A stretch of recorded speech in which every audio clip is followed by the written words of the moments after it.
Bonjour à tous, bienvenue dans une nouvelle vidéo et dans un nouvel épisode du Bookshelf Tour. Donc cette fois ça va être consacré à ma bibliothèque partie dystopie. Donc vous pouvez voir que la qualité d'image s'est nettement améliorée, tout simplement parce que j'ai investi dans un nouvel appareil photo.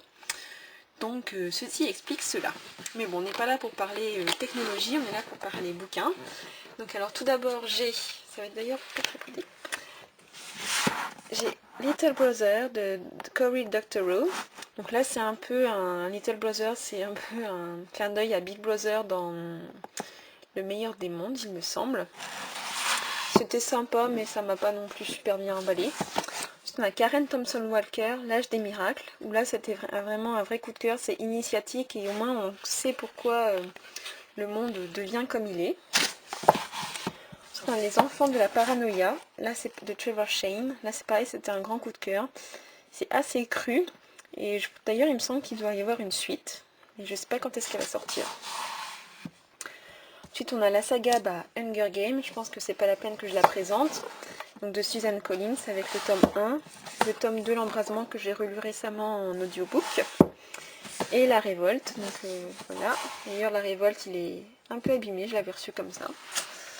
Ensuite, c'est une saga qui est très peu connue. Et d'ailleurs, le tome 3 n'est plus disponible, faute, je pense, de vente. Donc il s'agit de la trilogie des gardiens de David Klass. Hop. Donc j'ai le tome 1 et le tome 2. Donc c'était vraiment très sympa et c'était en fait une collection proposée par Luc Besson. Oui, le cinéaste. Ensuite, on a Éphémère, donc le dernier jardin de Lorraine De Stefano. J'ai même pas lu la suite parce que j'avais bien aimé mais ça m'a pas non plus emballé plus que ça. Ensuite on a Rebelle de Carag M. O'Brien, ou alors c'est aussi Birthmarked. Donc là les 3 tomes sont sortis et j'ai lu que le premier tome, pourtant j'avais adoré. Il faudrait que je me trouve les deux suivants. Et enfin, pour cette étagère-ci, on a Robopocalypse de Daniel H. Wilson. C'est un livre qui va être adapté par Steven Spielberg, il me semble. Mais bon, moi j'ai bien aimé, mais ça m'a pas non plus emballé plus que ça.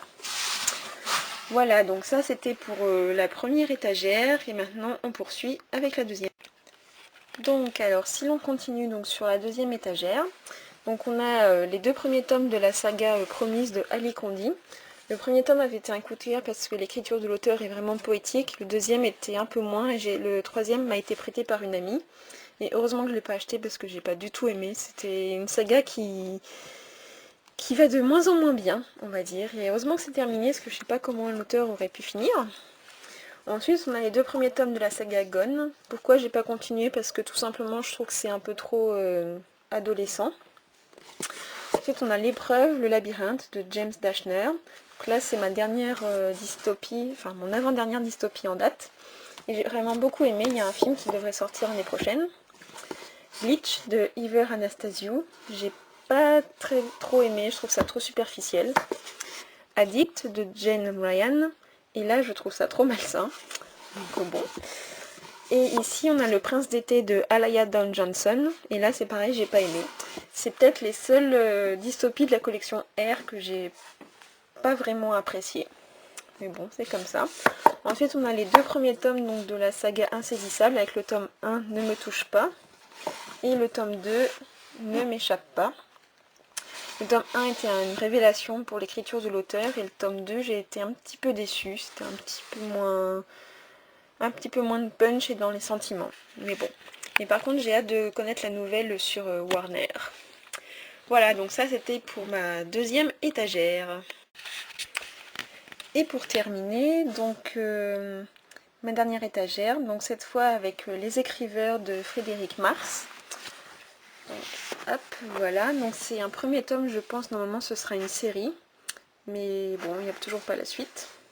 Ensuite, on a Enfermé ou Inside Out de Maria V. Snyder. J'ai lu la suite en anglais puisque l'édition Dark Kiss n'a pas voulu publier le tome 2 en français.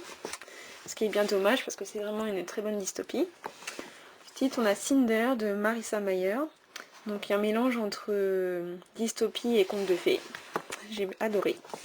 Starter de Lisa Price. Le concept est bon mais je trouve que c'est pas assez abouti. J'ai pas trop accroché.